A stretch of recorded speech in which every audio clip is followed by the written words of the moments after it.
గ్రామీణ ప్రాంతాన్ని అభివృద్ధి చేసి మరి బంగారు పల్లెంలో పెట్టి ఇవాళ మీకు అప్పచెప్పినాం.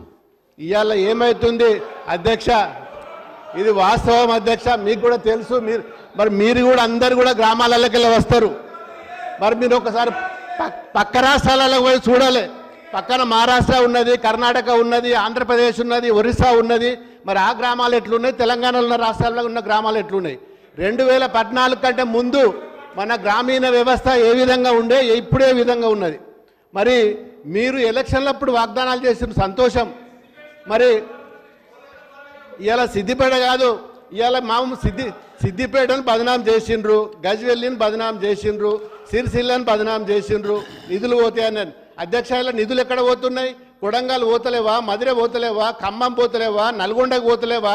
1000 కోట్ల రూపాయలు తీసుకెళ్ళి ఇలా మీ నియోజకవర్గాల్లో ఖర్చు పెట్టుకుంటారు కదా అధ్యక్ష. మరి మేము చేసిన పని మీరు కూడా చేస్తున్నారు కదా. మీకు అడిగే అధికారం కానీ హక్కు కానీ లేదు అధ్యక్ష. ఖచ్చితంగా మీరు కూడా అదే పని చేస్తున్నారు.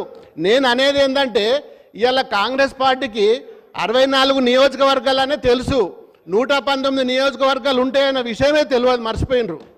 ఇవాళ 64 నియోజకవర్గాలను మరి 190, 119 ఉన్న నియోజకవర్గాలకు సంబంధించిన నిధులను మరి అలా 5-6 నియోజకవర్గాలకే తీసుకెళ్తున్నారు కదా అధ్యక్ష. మరి అప్పుడు చేయలేదు అధ్యక్ష, అప్పుడు చేసిండ్రు కాబట్టి ఇప్పుడు మేము ఇక్కడ కూర్చున్నాం. మరి మీరు కూడా ఇక్కడ వస్తా అంటే రాండి, మరి తప్పేం లేదు కదా అధ్యక్ష.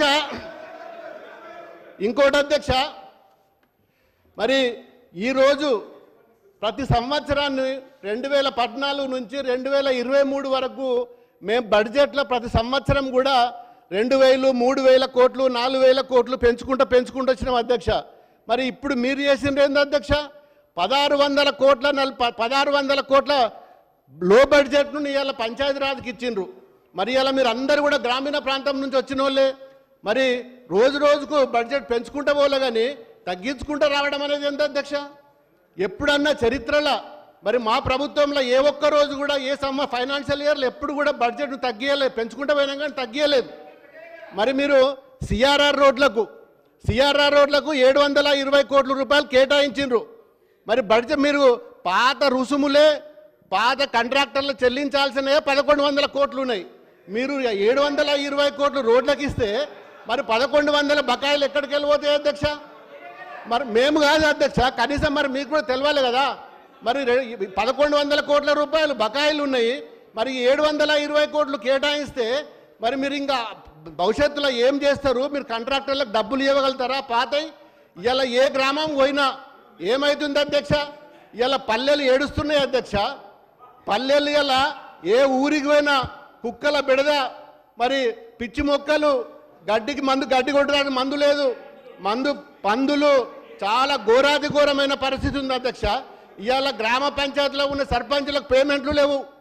ఇవాళ కార్యదర్శులు జేబులకి వెళ్ళి డబ్బులు పెట్టుకొని ఖర్చు పెట్టుకొని పనులు చేస్తుండ్రు. ఇవాళ ఒక్క నయా పైసా లేదు అధ్యక్ష. మేము 8 నెలలు అవుతుంది ఒక ఎమ్మెల్యేగా, ఏ చిన్న రూపాయి కూడా ఈ రోజు కూడా మరి ప్రభుత్వ పరంగా రాలేదు. నేను 2 సార్లు ఎంపీగా పనిచేసిన, మరి అప్పుడు ఇచ్చిన నిధులతోటి నేను అన్ని గ్రామాలు తిరిగిన, గ్రామాల సమస్యలు తెలుసు మాకు, ప్రతి గ్రామం తిరిగినాం. మరి ఈరోజు ఏమవుతుంది? 8 మాసాల నుంచి ఒక్క కొబ్బరికాయ కొట్టింది లేదు, ఒక్క పలక పెట్టింది లేదు. మేము గతంలో సిఆర్ఆర్ రోడ్లు కానీ, కాన్స్టెన్సీ డెవలప్మెంట్ ఫండ్ కానీ ఇచ్చినవి శాంక్షన్ చేసిండ్రు అధ్యక్ష. ఇవాళ దాదాపు సిఆర్ఆర్ రోడ్ల కింద, పిఎంజిఎస్వై కింద 70-80 కోట్ల రూపాయలు ఇచ్చినాయి.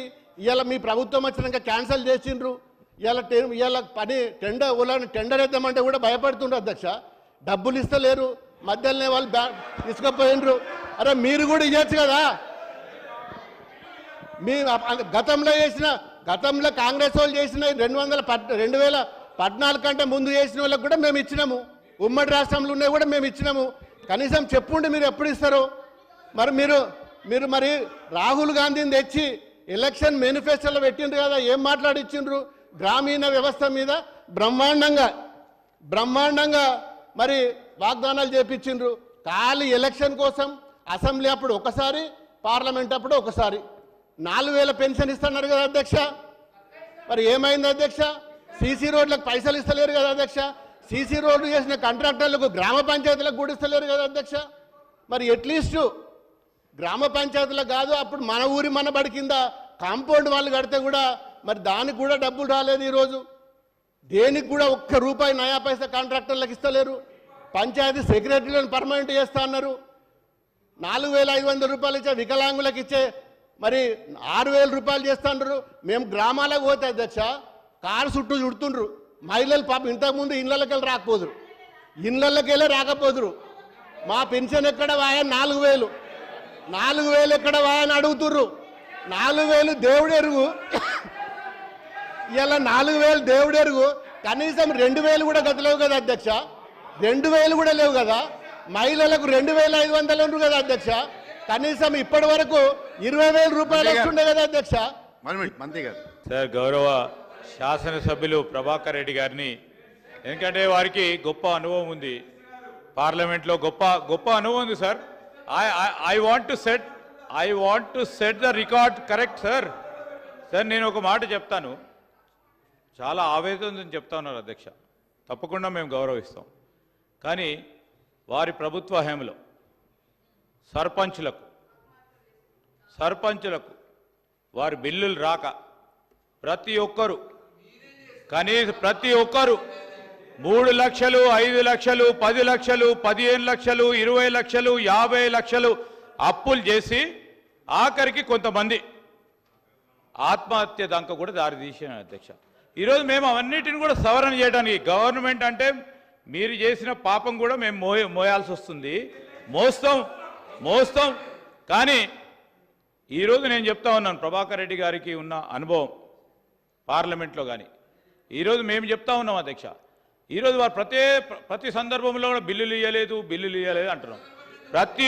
ప్రతి ఒక్కరి అంశంలో అన్ని డిపార్ట్మెంట్స్కు సంబంధించి ఆఖరికి అక్కడ కట్టిన సెక్రటరియట్ లోపల ఉన్న కమ్యూనికేషన్కు సంబంధించిన నెట్వర్కింగ్ కూడా దేని కూడా డబ్బులు ఇవ్వకుండా వదిలిపెట్టిపోయారు అధ్యక్ష. మేము ఎక్కడికి పోతలేము, మేము కట్టే కార్యక్రమం చేస్తాం. ఒక విధానం తీసుకోవాల్సిన అవసరం ఉంటుంది. నేను దయచేసి ప్రభాకర్ రెడ్డి గారిని కోరుతా ఉన్నాను, సలహా సూచనలు ఇవ్వండి. ఈరోజు ఇప్పటికీ 7 నెలలు కావస్తూ ఉంది. ఒకటి తర్వాత ఒకటి బిల్లులు అన్నిటిని కూడా మీరు చేసిన పుణ్యానికి సంబంధించి, నేను పాపం అంటలేను కదా, ఎందుకు పుణ్యానికి సంబంధించి తప్పకుండా మేము ఒకటి తర్వాత ఒకటి అందరికీ కూడా ధైర్యం చెప్పే విధంగా వారి బిల్లులు అన్నిటిని కూడా మరి పూర్తి స్థాయిలో ఈరోజు మేము పూర్తి స్థాయిలో వారికి ఇచ్చే కార్యక్రమం చేస్తాం. ఆందోళన పడొద్దు. మరి సక్రమంగా ఉన్నాయి, సరైన విధానంలో చేసినాయి, అన్ని క్రమం చేస్తాం. ఈరోజు మరొకసారి కూడా గ్రామీణ వ్యవస్థ కానీ పట్టణ వ్యవస్థకు సంబంధించిన అంశాల విషయంలో వారి అభివృద్ధి, ఆ ప్రాంతంలో ఉంటున్న అందరి ప్రజలకు సంబంధించిన వారు చెప్పారు. మేనిఫెస్టోలో ఇది పెట్టారు, అది పెట్టారు. మేనిఫెస్టోలో పెట్టిన ప్రతి అంశంపై ఒకటి తర్వాత ఒకటి చేస్తున్నాం. ఇవాళ చూసిండ్రు రైతు రుణమాఫీ 2వ దఫా కార్యక్రమం. ఈరోజు మరి మా వ్యవసాయ శాఖ మంత్రి గారు, ముఖ్యమంత్రి గారు కూడా మిమ్మల్ని అందరినీ కూడా పిలవటం జరిగింది. మా మేనిఫెస్టోలో పెట్టిన ప్రతి అంశాన్ని ఒకటి తర్వాత ఒకటి అమలు చేసే ప్రయత్నంలో ఉన్నాం. తప్పకుండా ఇవి కూడా అమలు చేస్తాం. మీరు చెప్పిన సలహా సూచనలు కూడా మేము పాజిటివ్గా తీసుకొని ముందుకెళ్లే కార్యక్రమం చేస్తామని ప్రభాకర్ రెడ్డి గారు తెలియజేస్తా ఉన్నాం. ప్రభాకర్ రెడ్డి గారు అధ్యక్ష, నేను కన్సర్న్ మినిస్టర్ను పదే పెన్షన్లు ఇవ్వలేదని పదే చెప్తున్నారు. నేను తెలియజేస్తాను, కాంగ్రెస్ ప్రభుత్వం వచ్చిన కాడ నుంచి ప్రతి నెల కొద్దిగా మంత్ ఎండింగ్ వరకైనా మేము ఇచ్చుకుంటూ వచ్చినాం. మీరు ఇవ్వకపోవడం మూలంగా 2020లో జూలై నెలలో ఇవ్వాల్సింది ఆగస్టులో ఇచ్చారు. ఆ నెల కంటిన్యూ అవుతూ వస్తుంది. అదే అంటే ఇలా ఎంత అబద్ధాలను కూడా అసత్యాలను కూడా ఎంత అద్భుతంగా ఆవిష్కరిస్తారంటే వాళ్ళని చూసి నేర్చుకోవాలి సార్. మాకు ఉన్నట్టు కూడా చెప్పొస్తలేదు వాస్తవానికి. నేను రికార్డ్స్ పెడతా అదే అధికారులు కదా, మేమేం కొత్తగా తెచ్చిన అధికారులు కాదు కదా. ఎందుకు అదే మేము ఇవ్వడం లేదని ఎందుకు అంటున్నారు? మేము ఎక్కడన్నా ఇవ్వకుండా ఏ నెలన్నా తప్పించినామా? మేము వచ్చిన కాంచి ప్రతి నెల కొద్దిగా వెనుక ముందైనా ఇస్తున్నాము. కానీ నెలను మొత్తం మిస్ చేసి మీ లెక్క 1 నెల 2 నెలలు ఎగ్గొట్టలేదు. మీరు ఎగ్గొట్టిరని చెప్పడానికి నా దగ్గర ఆధారాలు ఉన్నాయి. మేము ఎగ్గొట్టినామని చెప్పడానికి మీ దగ్గర ఏమన్నా ఆధారాలు ఉన్నాయా? అదే కాకుండా గ్రామ పంచాయతీలకు కూడా డబ్బులు 378 కోట్ల 88 లక్షలు రిలీజ్ చేసినాం సార్. మల్టీపర్పస్ వర్కర్స్ కావచ్చు, లేదా శానిటేషన్ కోసం కావచ్చు. ఇంకా కొన్ని పెండింగ్ ఉన్నాయి. మీరు పోయేటప్పుడే దాదాపుగా 1500 కోట్ల రూపాయలు పెండింగ్ పెట్టిరు. సర్పంచుల బిల్లులు పెండింగ్ ఉంచిరు, ఆత్మహత్యలు చేసుకున్నారు. ఇప్పుడు వాస్తవానికి గ్రామాలలో ఎన్నికలు జరగలేదు కాబట్టి, సర్పంచెస్ లేరు కాబట్టి, ప్రజాప్రతినిధులు ఉన్నప్పుడు ఉండే అటువంటి అడావుడి ఈరోజు కనబడడం లేదు. కాబట్టి మిమ్మల్ని అందరినీ కూడా ఈ సభ ద్వారా అప్పీల్ చేస్తూ ఉన్నాం. మరి ఆగస్టు 5 నుంచి దాదాపుగా 13వ తారీఖు వరకు మేము ఒక ప్రోగ్రాం కూడా తీసుకుంటున్నాం. మరి స్వచ్ఛదనం పచ్చదనం, దయచేసి అందరం పాల్గొని మన ఊర్లను మంచి స్వచ్ఛదనంతో పచ్చదనంతో నిలబెట్టడానికి ముందుకు రండి. తప్పకుండా మా గవర్నమెంట్ పెండింగ్ ఉన్నాయని ఇస్తారని తెలియజేస్తా ఉన్నాం.